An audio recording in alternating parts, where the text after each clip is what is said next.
Hey everyone, how's it going?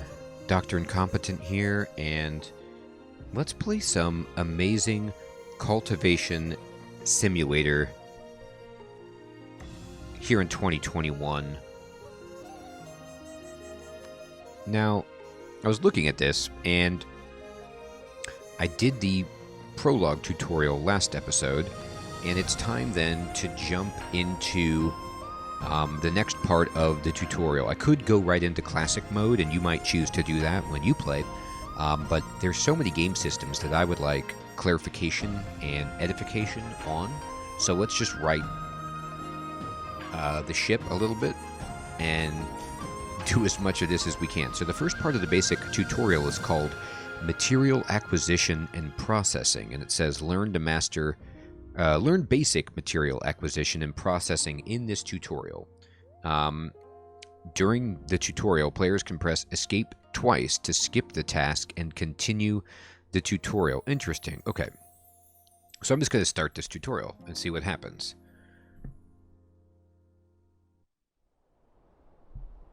Remember to bury disciples after they pass away. Oh boy. Let's do it. All right. So this is all about lumber collection. Use a chop order. Issue chop on a target hotkey for chop and chop in batch. So click chop to select a target. So I want to chop something. And then click the target tree and issue a chop order. So let's just be like, hey, can you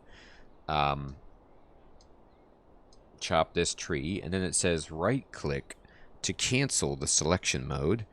And then I guess that means like stop chopping. So when you're done selecting things to chop, you just click right click to get back to the regular cursor. Then it says switch to the 3x speed mode by clicking 3x speed in the top corner. And then he's going to like run over there and obliterate that tree as fast as humanly possible. Click and select another tree to show its status below. And then this is another way you can chop. So you can chop by like using this chop icon down here, or you can just click on stuff in the environment, and then perhaps all of the available orders for that item are displayed above the text window. So I can just be like, hey, chop it. And he did it. The player can place the cursor on chop to see its hotkey. And then it says left control plus X. Is a way to just like hotkey something, I guess. Use the hotkey left control plus X to quickly access chop.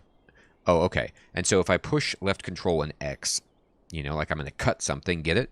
Then it brings up the axe, the chop menu on my mouse cursor. And then now they're telling me I can like select a wide region. So this is very much like Dwarf Fortress, just telling my people to chop down a section of trees, although it's much more user-friendly. But anyway. Now, when I do this and I make this little box, you can see every tree in the window that is selected has an axe by it, meaning it will get chopped. And it also is telling you the window size. It says 11 by 7, 12 by 8. I have the grid, the construction grid hidden, but you can have that displayed if you'd like. Switch to the 3x speed by clicking this, and he'll fly around. And he did all that. The tutorial uses lumber collection as an example, and other materials such as ores, metal, food, etc. are collected in a similar way, which the player will experience in the game. Makes sense? Okay. Now, we've got all this like raw resources lying around, so let's process them. Material processing. Create a workstation. Click the build icon in the bottom left corner to open the build page. Okay, build. Click work to open the work buildings page. So I want to open a work building. And then click workstation to begin the placing mode. I want to make a material workplace, I guess.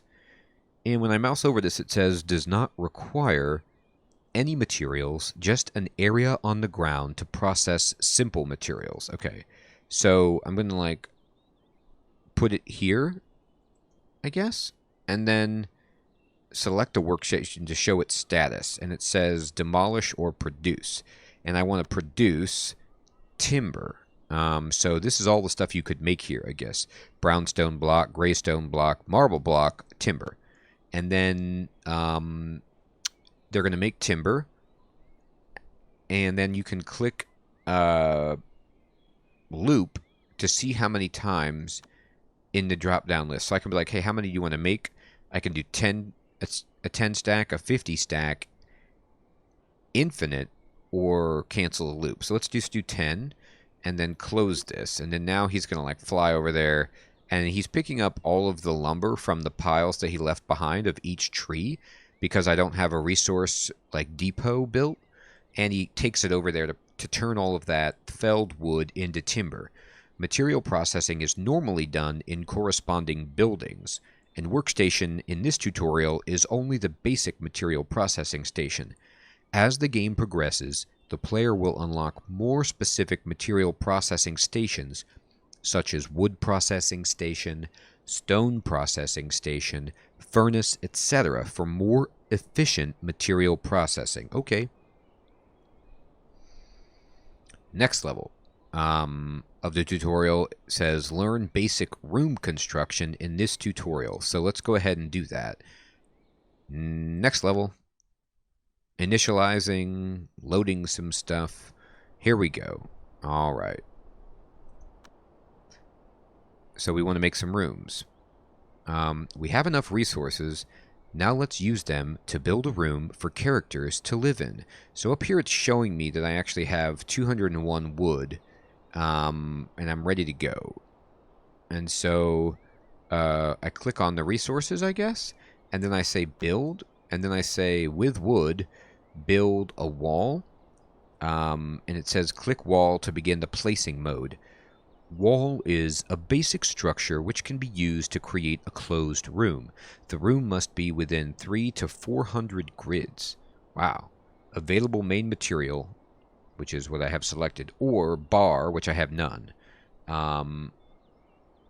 Stone block, bamboo, and list the sources for the different material types. So I'm going to click this. Drag and place the wall at the designated location. So it's saying it wants me to build this shape here with like two rooms side by side. And so I just drag this, and it's 9 across. And then you cannot start on a tile that already has a wall. So you don't have to like start on one to connect it. It just looks like it will automatically connect it as I drag it down, or at least I pray it will.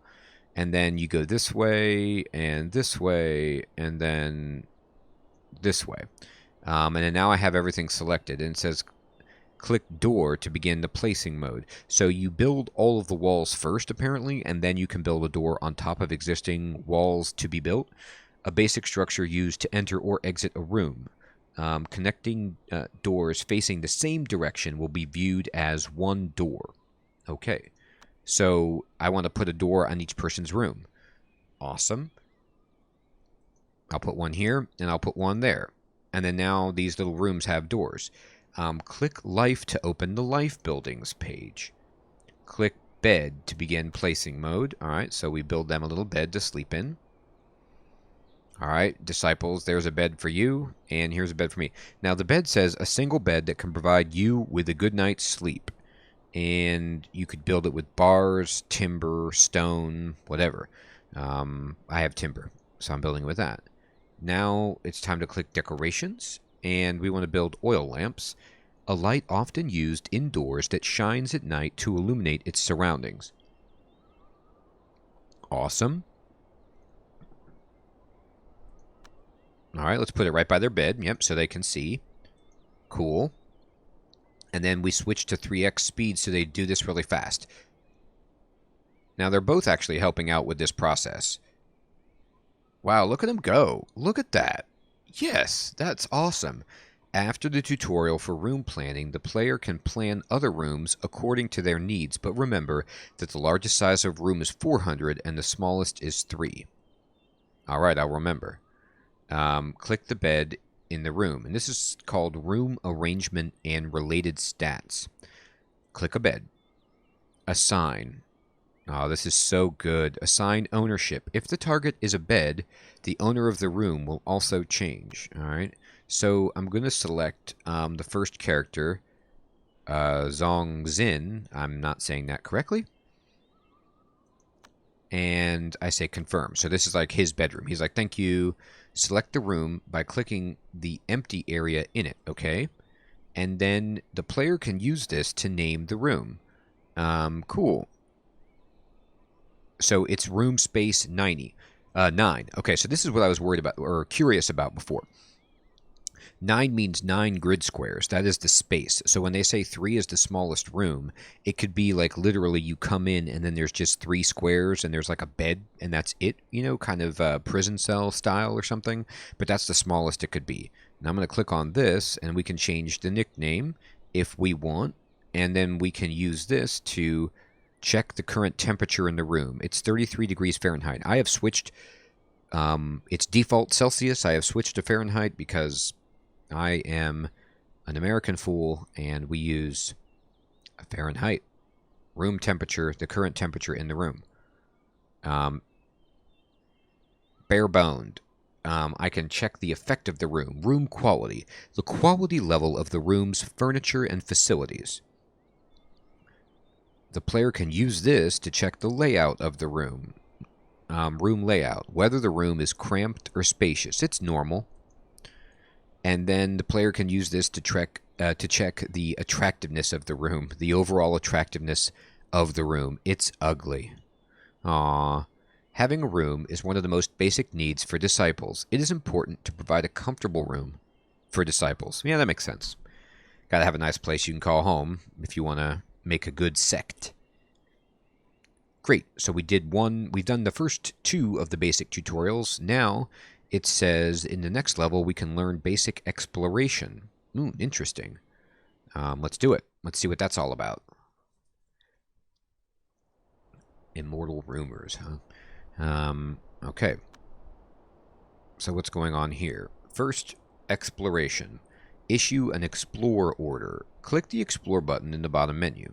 So this button means explore, like take a big flag and put it somewhere. Click the fogged area in the bottom left corner to issue an explore task. Go over here, dude or lady. Switch to 3x speed mode by clicking 3x speed in the top corner. Okay. And then wait until the exploration is complete. So somebody has come over here to like remove the fog of war, and we have found some stuff, some cargo. Click the cargo box found in the exploration. Sweet. Resources are found during exploration. Open them using the interactive button. Search. I like how the search icon is just like a clawed hand. Okay, it's kind of scary. Click the rabbit found in the exploration. We also found a rabbit. It's a male rabbit. Some wild animals are found. Hunt or tame them to obtain resources. Okay. Useful resources and animals can be found during exploration. The player can acquire these resources in the early stages, and the animals can be used to hunt or farm. Sure. Confirm. Alright. So, place the cursor on hunt to see its hotkey.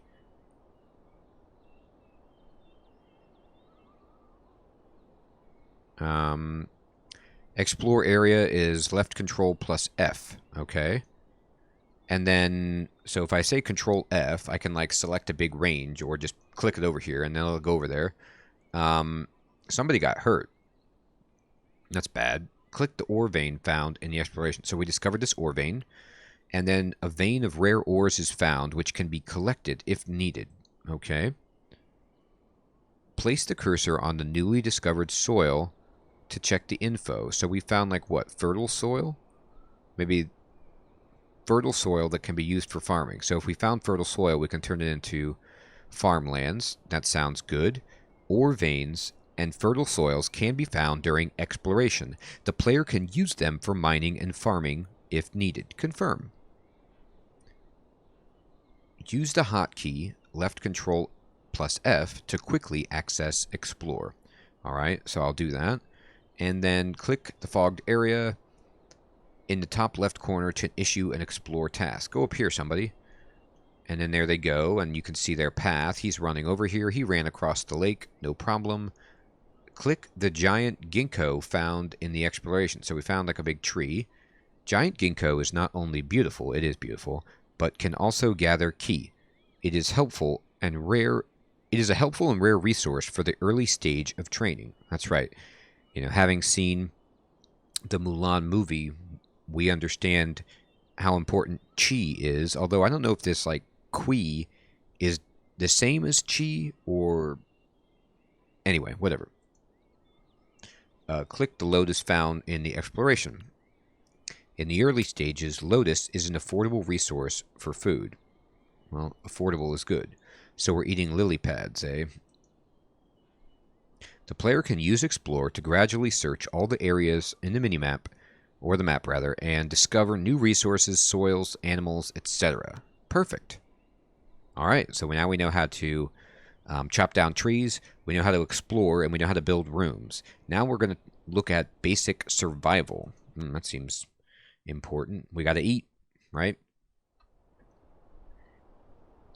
Learn basic survival in this tutorial. Okay. Use the hotkey B to open the build page. Okay, B. Click Work to open the Works building page. Click Well. Place the well at the designated location. Okay, wait until construction is complete. Sure. So, she's taking this over there. Wells can provide a source of clean water for characters. Water can also be stored in a water vat for contingencies. Okay, so she's working on getting water, which is, yeah, that's a survival thing. And now we need to hunt. Use hunt order in character menu. So we're going to click hunt and click the hen in the top right corner to hunt it. Go get this hen. Click the rabbit nearby, and then we can use this hunt icon in the upper right of the text box describing the item selected. Place the cursor on Explore to see its hotkey. It's left control plus H. Okay. Alright, so I can push this and then drag and be like, hey, everything in this box, go kill it. And then we'll go to 3x speed, and now all sorts of things are going to be happening. We're hunting, and yep, they're shooting arrows all over at these rabbits. They're missing a lot, but we killed them all, and we win. It's time to eat. Use hunt to quickly obtain food, but the number of animals is limited and their breeding rate is slow, so farming is necessary for constant resources of food. Makes sense. So now we're going to learn about farming. Use the hotkey B to open the build page. B. Click the area page. Area. Click field. Field. Select a field in the designated fertile soil. Alright, so let's just like put it here, I guess.